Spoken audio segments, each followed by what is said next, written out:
The other part of the problem is what kind of design should we be doing, right? What roles are important here? When I was at Google, I was very fortunate in that we kind of had all of these roles available to us to do a project, right? We had design strategists, visual designer, architects, interaction designers, writers, right? We had all of that. No startup has all of this, right? In fact, it's probably like the guy who writes the front-end code is good with Photoshop. That's very often the case, right? But when you're looking at the screen and you're talking about why is this not working, using these roles and these disciplines as a vocabulary for figuring out what the problem is can be very, very effective. So let me show you some quick examples. Visual design, right? It's kind of what we all think about when you say the word design, and that is, you know, the colors and the typography and the identity of the site and how it looks and feels and how, you know, two sites that kind of do the same thing can differentiate from each other based on the skin that's on the site, right? And so it's, you know, this is the kind of stuff that you talk about with visual design. How are these things, like, we have to do some user login. What's good about these and what's bad about these, and what should, you know, how can we, what can we learn from this kind of stuff? It comes up all the time. So, and you can often see, like, you know, there's a lot of information here and it's really dense and it's really good, but perhaps the, I don't know, perhaps the presentation is not as clear as it could be, for example. Dave, I'm serious. Let me help you. This is, powerless over my pod. But that's just the surface, right? There's really great content here. But on the surface, sometimes, you know, we could say, like, we could talk about color, we could talk about contrast, and, you know, and layout and things like that. Right. It's a branding thing. It's a brand, right? Next step, right? Interaction design. That means the things, how the features that people are going to be using are communicated to them through the interface, right? And these are the sorts of deliverables that I would see in interaction design, which is, right, all the pieces of the page is here and what happens when you click on each one of them, right? This is a pretty simple page. It's mostly content-based. Other things get a lot more sophisticated, right? Here's a flow that gets you through a login process, I think is what this is, and helps you sign up for something and things like that. It's not just web products, right? Here's the interaction design from a digital camera, right? And that kind of stuff. But that's separate, right, from the visual design. So you could be frustrated with something that you're trying to use. This is the thing to talk about when you're trying to get something done and you just can't do it, right? It's not the visual design. You're not going to yell at the person responsible for the fonts because you can't seem to find a password that hasn't been taken yet, right? That's that sort of level that this happens. And another level, to sort of move back a little bit, is information architecture. And this is a sort of domain of librarians, right? Where we talk about the findability of things, right? I have a big giant website. It's got tons and tons of features and all kinds of content. How do we help people find the things that they're looking for? So you see deliverables that have lots of maps, and like this is pointing at that. And this is, for example, the information architecture, or actually a small little subset of the information architecture of Google Analytics. There were 90 different reports that could access about 1,000 different data points, and we sort of drew out how you would sort of explain all of those to users, how you would help people find your way through, and print this out, and it was 20 feet across one of the walls in the office. But that's another way that you would approach that. UI copy, again, is something that's incredibly important, especially, I think, on the web. Increasingly, the language that you use to describe the stuff on the page, right, is insanely important, right? I don't know how much multivariate testing goes into the language, the calls to action to get people to sign up for stuff, right? And that's the UI copy, and that's another whole thing to sort of be considerate of. There's also front-end development, which I consider, again, separate from the other things and things you need to consider and be worried about. This is, I think, a lot of design decisions in architecture, in interaction, even in visual design, kind of fall on front-end developers in the startup world, where resources are limited and everyone's wearing a bunch of different hats, right? And then finally, design strategy, which is something that I kind of practiced for a long time at Adaptive Path as a consultant, which is helping people understand how to use all of these tools of design to achieve what they're trying to achieve from a business perspective. I don't know, this is all I could find for design strategy. Because sometimes it does feel a little bit like that. But putting this all together, I want to show you kind of how those levels all work together and kind of the way in which I approach design, because I do some of it myself personally. I kind of offload some of it to other people in my company, especially when we're 4 people right now, so we all sort of collaborate together on that stuff. And we've also hired some people as well, mostly as consultants, mostly for specific parts of that overall design. So WikiRank is something we're going to launch it next week. It's a research and analysis tool based on traffic patterns coming out of Wikipedia. So you can kind of go there and look. Any article on Wikipedia has a corresponding page on WikiRank with data over time for how popular it's been, and you can kind of compare topics and things like that.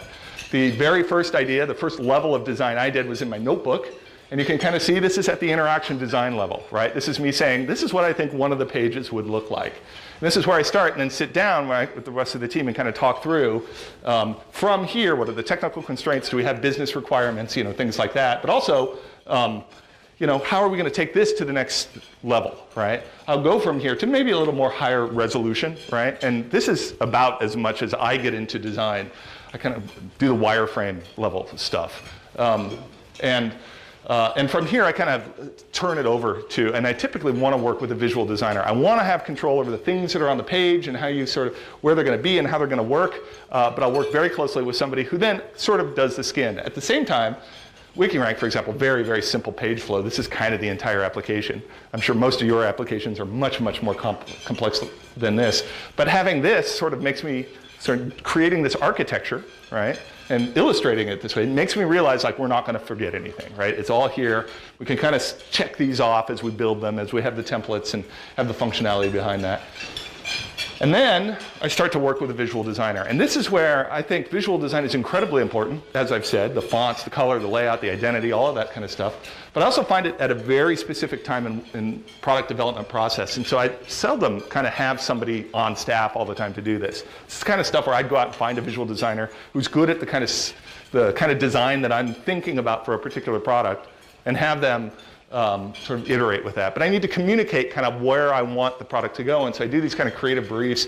These are just things that I was looking at about 2 months ago that I thought were kind of cool. And I wanted to have my product kind of look and feel like this, right? So there's somebody's blog personal website. That's a book cover.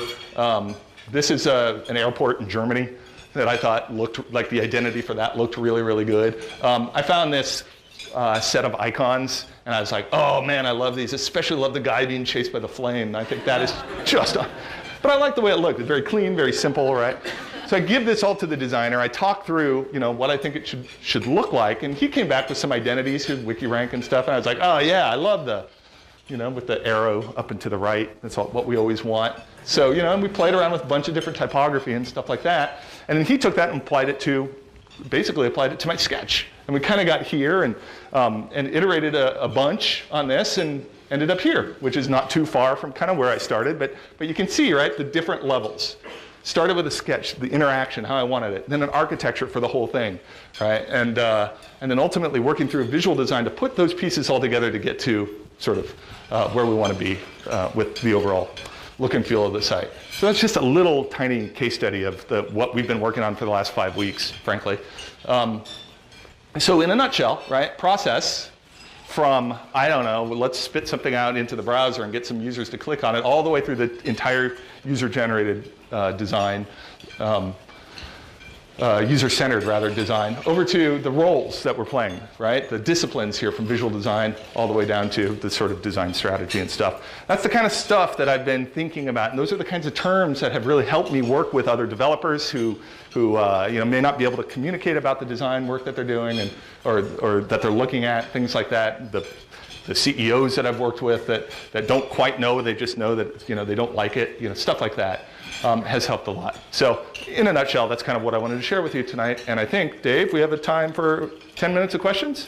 Yeah, absolutely. Let's go for at least 3 questions? 3 awesome questions. 3 awesome questions. So only awesome questions, apparently. Yes? Give me tips for, you're at a stage where you're ready to show the application or show your site to somebody. Any tips to maybe get some user testing outside of your girlfriend in your apartment?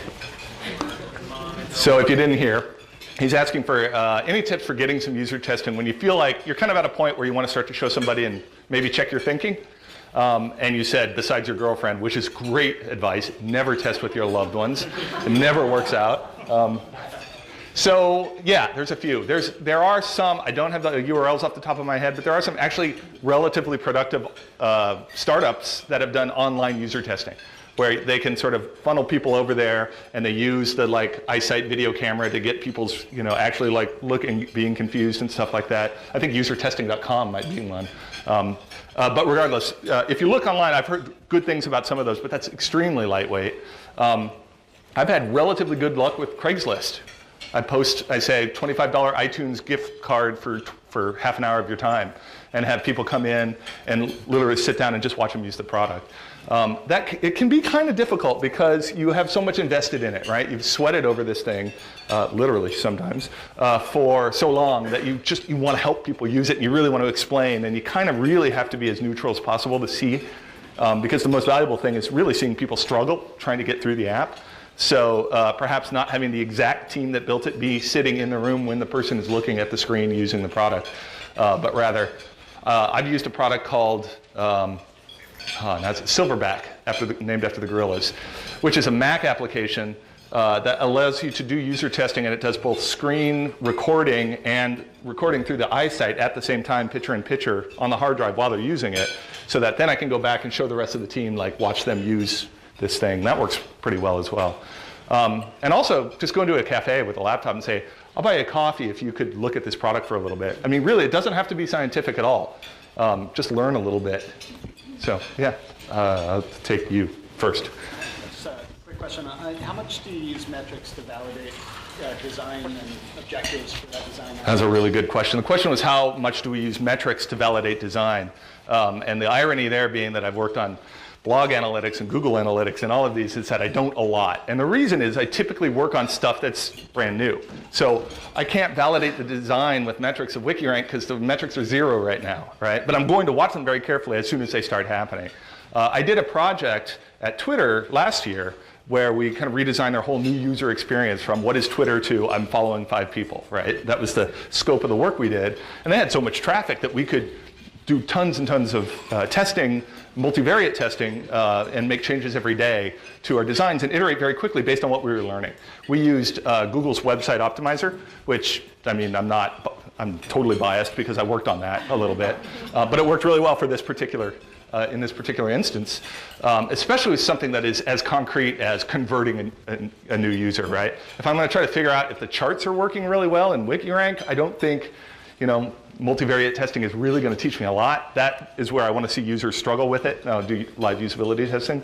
But yeah, absolutely, like the multivariate testing was crucial for the work we did with Twitter, for sure.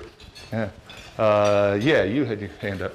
So the iPhone is like, it changed the rules, but what we find is that, we did it in perspective, and then now we're focusing on the user center, but what we find is that people really want to see what they're used to. So if people are using Microsoft Outlook, they want to see the same type of stuff. They use Mac, they like to see the Mac. And so they really go to standards. They want to see almost the same as much standard as they can. Yeah, that's a really good point. He was saying that his users, everybody has the iPhone now and they want everything else to work just like the iPhone, right? And that is literally the flip side of the derivative nature of everything we do, right? Like, the iPhone actually works really well and it's really usable, and if you copy it, your product will inherit some of that usability, likely, right?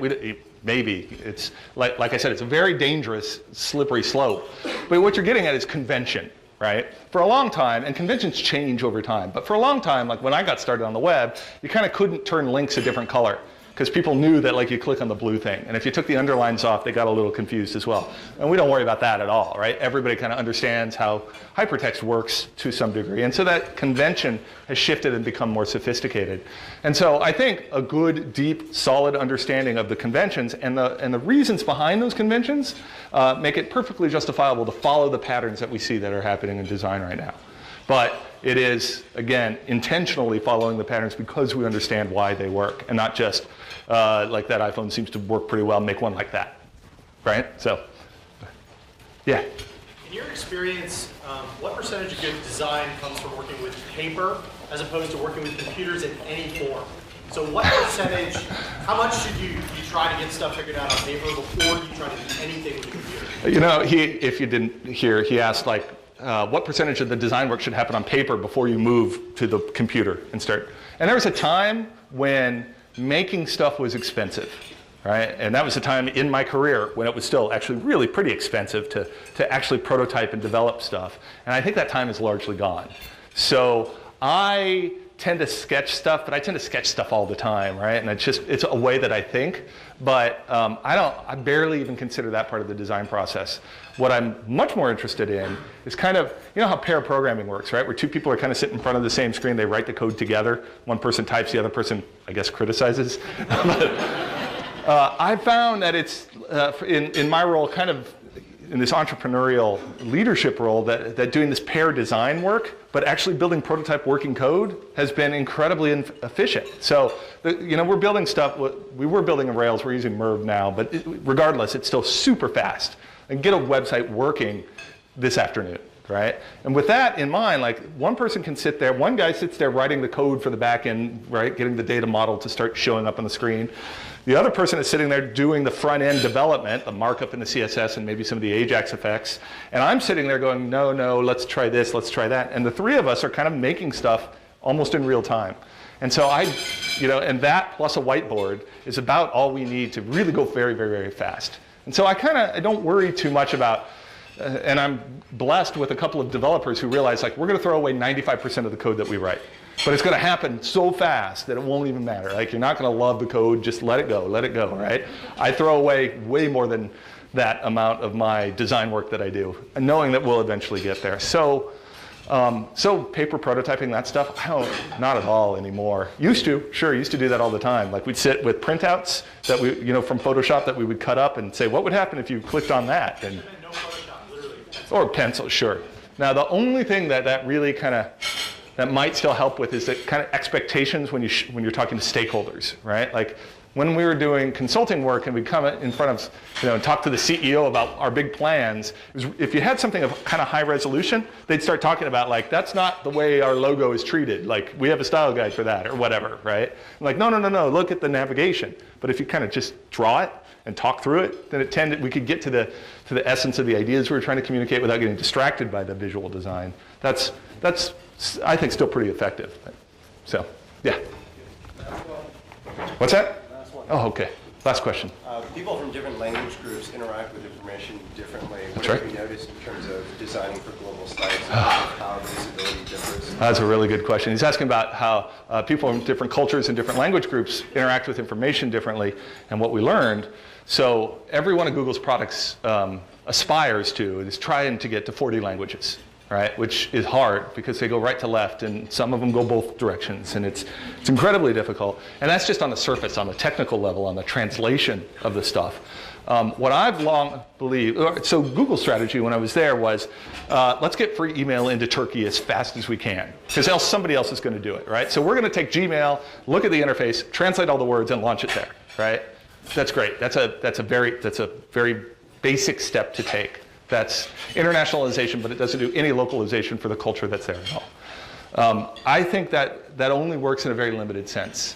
The next step that you have to take is to have the product that is launching in that culture designed by people that understand that culture. That's much more difficult because you need people all over the world designing the products, and that's why I was happy to see that the move towards making available infrastructure and APIs to things, to products that we want to see in other cultures, and giving that to a small team of developers and designers in that culture is about the only way to do it. Now I've dedicated, well over a decade now to really trying to understand how people interact with the designs that I'm doing, and I totally realize that's for people in Western culture, because I'm in that culture and that's the best I can do, right? I don't understand the Asian approach to the information display or interaction or any of that stuff, so I can't possibly try to put that same level of effort and expertise into those products. So I have to sort of give up and say somebody else needs to design this who grew up in that culture. I think it's the only way to do it.